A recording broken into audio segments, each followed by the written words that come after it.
We believe we speak for everyone when we say that celebrity shark appearances in the tank are always one to look out for. While some can be lackluster about really getting involved in the deals, others often present a pleasant surprise. These celebrities can actually be very cutthroat when it comes to securing a deal they want. Today we shine the light on Kevin Hart, starting us off as a product that was designed to take your workouts to the next level. Hello, Sharks. My name is Tony the Black Stallion Adeniran from Houston, Texas. Aqua Boxing Gloves. Now, Tony began his pitch with a little backstory of his game-changing product. Having spent 16 years as a professional boxer, he had to extensively train on heavy bags and spar in the ring as well. The problem was that he realized a little too late that these constant workouts were too intense. Unfortunately, this resulted in hand injuries, forcing him to sit on the sidelines for 4 years during his prime. No doubt recognizing the need for a safer and more effective training method, Tony got to work and developed the Aqua Boxing Gloves. The Aqua Boxing Gloves are the only boxing gloves in the world that do not require a heavy bag or impact to get an intense, dynamic resistance workout. So Tony emphasizes what sets his gloves apart from the rest, saying these revolutionary gloves offer a dynamic resistance workout without the need for a heavy bag or impact. Even better, they're simple to use. They only require water and strapping up before you're ready to train. But Tony doesn't stop there. He busts out these moves, showing how effective these gloves are at enhancing speed, general cardio, as well as burning fat and building muscle simultaneously. Now, Tony seemingly appears to have changed the game. His Aqua Boxing Gloves serve as a comprehensive tool for total body training. You can now exercise anywhere and anytime without the hassle of traditional boxing equipment. All you would need is water. It's the bachelor of all boxing gloves. Now, who's ready to sweat? You can tell that the Sharks are loving his energy, but they still have some reservations. Mr. Hart's first concern is the size of the gloves. Tony confirms that the gloves are essentially the same size at the moment, but then explains that his aim is to come up with all sizes after a Shark investment. So my goal is, with an investment today, we can go ahead and create a different size. So right now, this is for the average size hand to the larger hand. Next up is Mark Cuban. He's more interested in that price point for the gloves when compared to its production cost. Tony confirms the price will be at $199. At this point, the Sharks learn that the sales haven't commenced yet. To stop that from being a problem, Tony immediately informs the Sharks of his recent Kickstarter campaign generating $40,000 in revenue with minimal marketing. That campaign was launched a month prior to his pitch, and during its run, the gloves were available for $99. As for production costs, they currently stand at $50 per glove. Impressively, there's a potential for a 30% reduction in production cost, provided volume increases and more size molds are obtained. Tony also goes on to say he's done the hard work of testing the samples on athletes and longtime fitness clients from his boxing gym just to ensure quality and fit. So Lori jumps in here, confirming the appeal of the Aqua Boxing Gloves, saying she appreciates the satisfaction that comes from hitting a boxing bag. But of course, not everyone can afford to go to the gym, not to mention the extra hassle of setting up a bag at home. This is where the Aqua Gloves truly shine. It ain't just for professional boxers, it's also ideal for fitness enthusiasts seeking an effective workout without the need for heavy equipment like a weight bar. Now that's something Kevin Hart likes. Kevin, when you had it on, how did that It's a workout. It's a workout for sure. And what I think that this is more of a fitness product. Right. It's not a boxing training. Your actual boxer, right? Now Barbara comes in as the first Shark to ask Tony a more personal question. She seems a bit more interested in his background and how he got into the world of boxing. Tony first describes himself as a second-generation American, saying his parents immigrated from Nigeria to provide a better life for their family. He goes on to talk about the struggles of transitioning into boxing. Being immigrants, his parents always wanted him to take a more traditional route to success. Nonetheless, following his passion, he was able to set up a thriving boxing gym. Sadly, just like most businesses during the pandemic, Tony's gym also took a hit. He described the year as personally and professionally challenging as the gym had to shut down. He's however grateful that he could adapt his business strategy by taking it directly to clients. This product was born out of the pandemic. That's basically what happened. Now the Sharks were all smiles. They were supportive, and he truly had the makings of a good pitch. But now's the moment of truth. Kevin O'Leary admired Tony's hustle and understands the importance of the product as well. However, he struggles to see where he could add value in terms of a partnership. Considering the product category lacks his expertise and momentum, O'Leary was out. Lori was up next. She sees that the business does have potential, but unfamiliarity with its category makes it an unwise investment for her. She wishes him success and bows out of the deal. As for Mark Cuban here, he believes that selling 1,000 units quarterly at $200 each could be profitable, but he also believes that scaling it would require substantial investment in packaging and expansion that he's not prepared for. So Mark is out too. That leaves Barbara Cochran and Kevin Hart. Unfortunately, Barbara had the same reasons as Lori and apologized for bowing out as well. Mr. Hart loves the product though, but being a shadow boxing guy himself, he has a hard time feeling passionate about the Aqua Boxing Gloves. If I can't passionately speak on your product, then I'm not the right partner. Your partner should be able to stand side by side with you and match your level of energy. So while leaving the tank, Tony declares that he refuses to be defeated. Despite the missed opportunity, he knows getting knocked down is part of the journey, and all he had to do is stand strong. So, is Aqua Boxing Glove standing strong? Seemingly so. A quick look at the company website will show that they're still taking pre-orders for the fluid boxing gloves at $99 each. However, they have yet to begin shipping due to supply chain issues. What's going on, Sharks? My name is Alexio Gibson. I was born and raised in the Bahamas, and I am here seeking $500,000 for 5% equity in my company.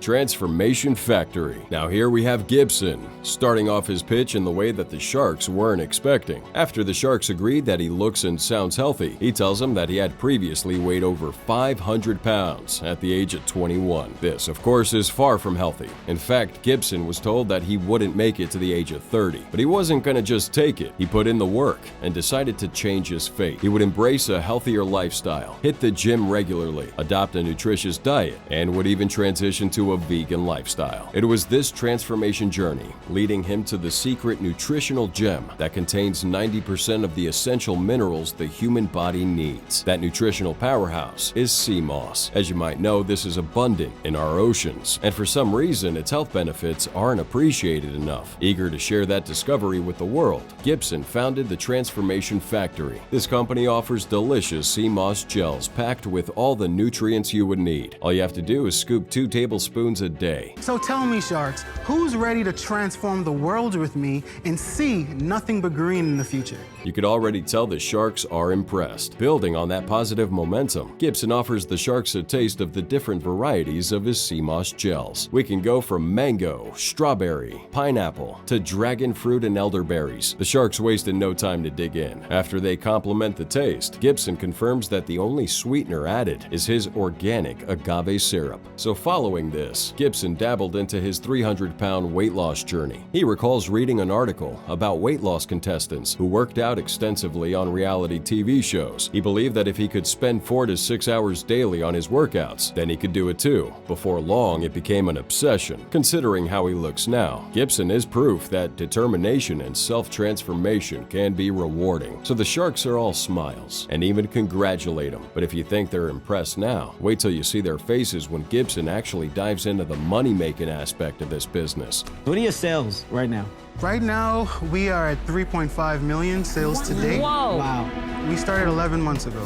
Holy cow. Kevin O'Leary just jumps in, obviously very interested in what strategies the company has implemented so far to achieve such impressive growth. How are you distributing it to get that kind of trajectory? I know what sea moss is. I keep hearing about it. Can I please stop by and get some? I'm a registered nurse. I'm in the COVID wing.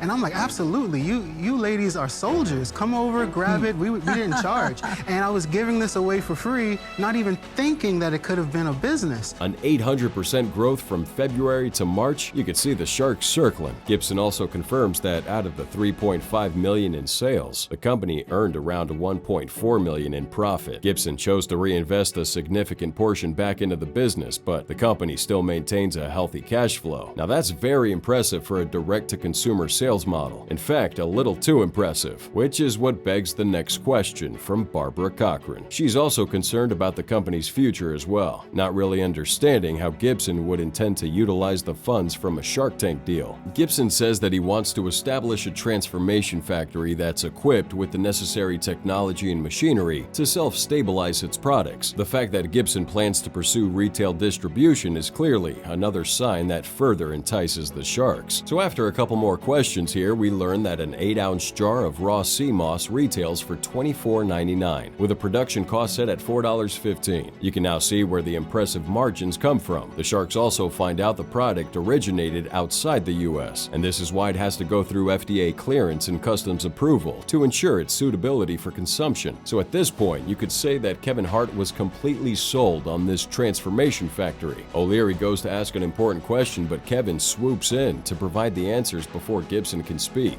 Why would anybody pay $24.99 for a tiny bottle of what looks like baby food? How did they learn about this? After that, Gibson confirms that he has sole ownership of this business, and now the Sharks are really impressed. Mark Cuban comes out saying that asking for $500,000 in exchange for 5% isn't really a deal that would entice the Sharks. Gibson confirms that he may not really need the Shark Tank investment, but he would like the structure that comes with working alongside one of them. As such, he's flexible in terms of switching up his task. As you could have guessed, Kevin Hart makes the first counter deal. I gotta be honest, man. For me, you're checking so many of the boxes. Yes. I don't see 5% doing it for me. I'm going to ask for 20%. I think that you're going to need a significant amount of help in building the infrastructure. Being a lover of revenue and cash flow, Kevin O'Leary counters and insists that he'd be asking for 30% instead. He intends to work his chef's wonderful magic on the company and is certain that all that work couldn't be done for less than 30%. Right. Alexia, with all due respect, you sound like you really need our help and expertise, particularly when you want to make a left-hand turn into the retail space. Yep. Yes. Gibson agrees with Barbara and counters her joint deal with Kevin Hart for 20% in exchange for $800,000. Now Barbara's skeptical about making a higher investment in the company, but before she can decide if she's out or not, Kevin swoops the deal right from her. I know that if Mark aligns himself with me, that makes whoever I want to get on the phone even that much faster. In the end, Kevin said, "I think a story behind a product makes a product that much better." Was he right? Absolutely. With the resources from the Tank investors, Transformation Factory has grown so much that it actually gives back to its community. Sales have also increased drastically, such that the company now rakes in what it formerly took a month to achieve in a day. The company has since expanded its offerings and currently boasts a $3.85 million net worth. If you thought Kevin Hart was passionate about sea moss gels, well then you got to see the business savvy side of him in the face of this next deal. Next up is an entertainment company with representation as a mission. Hi Sharks, I'm Manuel. And I'm Giselle. And I'm Turnus. And we are Black Sands Entertainment. We're currently seeking $500,000 for 5% of our company. Shark. With the sarcastic laugh from Mr. Wonderful, you can already tell this is going to be an interesting pitch. Manuel begins his pitch with the emphasis on how much the U.S. has a deep love for entertainment, from movies to TV to anime and comics, and he's not exactly wrong. Unfortunately, with the abundance of content available today, there still remains the challenge of finding representations of the Black community's historical accomplishments prior to the slave trade. Now, this is a problem that Black Sands Entertainment has since set out to solve. Black Sands stands out as one of the few successful Black-owned publishing houses in the nation. Manuel informs the Sharks that the now thriving company was an idea born out of success of the flagship title, Black Sands, The Seven Kingdoms. And after 100,000 copies sold, we knew a legend had been born. Manuel tells the Sharks his thriving company was born out of the success of a flagship title, Black Sands, The Seven Kingdoms. Then Turnus jumps in. He confirms that while their sales are already remarkable, the transformative potential lies in transitioning this $1 million publishing intellectual property into a $1 billion licensing and merchandising entity. And how exactly would they do that? Well, through an animated series. Giselle then states that above all else, their mission is to provide a platform for Black and brown creators to share their narratives and illuminate the rich heritage of their people.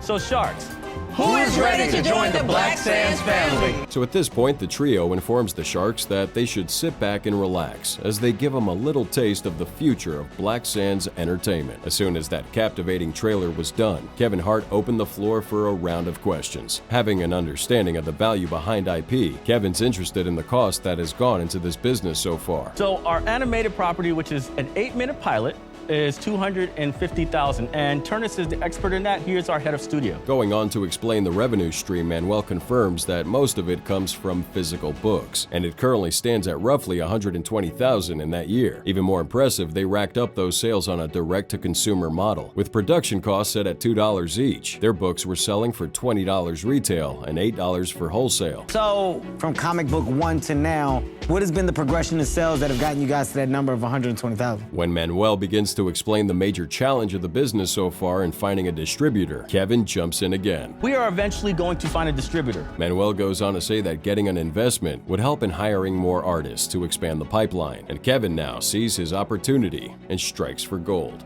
All right, guys, I do understand what you're doing, and I understand the world. The 5% that's ridiculous. I'm gonna throw that out the window. That can't happen. At this point, Cuban steps up. He's interested in making a deal as well, and tells Hart that he'd like to help on the front of technology. Kevin kinda likes that, and he confirms that he's never been more comfortable about taking an asset and being able to bring value to said asset. With that, Kevin Hart makes his offer. You got $500,000 on the table, but we want 30%. Manuel makes a counter offer, $500,000 for 10% between Mark and Kevin, as well as royalty on books. The two sharks are clearly not interested in a royalty arrangement on the books because they can see that the moneymaker is when the franchise eventually gets picked up for a movie. So after a little back and forth, Black Sands Entertainment locks into a deal. You're tapping into an ecosystem that exists. Kevin was relentless about getting this deal. Now, do you think this paid off in the end? In the weeks following this episode, sales for the comic books increased exponentially. The company had also surpassed $2 million in lifetime sales. With the expertise of Kevin's Heartbeat Productions behind him, you could argue that Black Sands Entertainment is off to a great start when it comes to rivaling powerhouses like DC and Marvel. Pretty interesting, right? Subscribe to the channel for more Shark Tank update videos like this. Turn on the notification bell and don't forget to leave a like. Thank you for watching.